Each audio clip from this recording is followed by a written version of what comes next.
بسم اللہ الرحمن الرحیم۔ شروع کرتا ہوں اللہ تعالیٰ کے نام کے ساتھ جو بڑا مہربان نہایت رحم کرنے والا ہے۔ حضرت عبداللہ بن عمر رضی اللہ عنہما سے روایت ہے کہ رسول اللہ صلی اللہ علیہ وآلہ وسلم نے فرمایا، اور آپ ممبر پر تھے، صدقہ کرنے کا، سوال سے بچنے اور مانگنے کا ذکر کر رہے تھے کہ اوپر والا ہاتھ نیچے والے ہاتھ سے بہتر ہے، اور اوپر والا ہاتھ اللہ کی راہ میں خرچ کرنے والا ہاتھ ہے، اور نیچے والا ہاتھ سوال کرنے والا ہاتھ ہے۔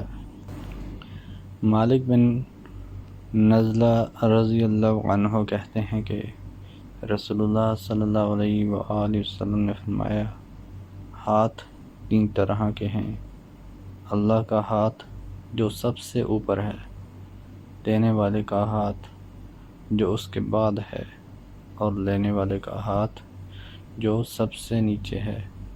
لہذا جو ضرورت سے زائد ہو اسے دے دو، اور اپنے نفس کی بات مت مانو۔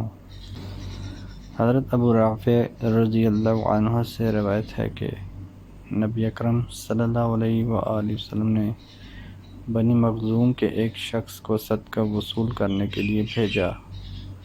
اس نے ابو رافع سے کہا، میرے ساتھ چلو، اس میں سے کچھ تمہیں بھی مل جائے گا۔ انہوں نے کہا، میں رسول اللہ صلی اللہ علیہ وآلہ وسلم کے پاس جا کر پوچھ لوں۔ چنانچہ وہ آپ کے پاس آئے اور دریافت کیا تو آپ صلی اللہ علیہ وآلہ وسلم نے فرمایا، قوم کا غلام انہی میں سے ہوتا ہے، اور ہمارے لیے صدقہ لینا حلال نہیں۔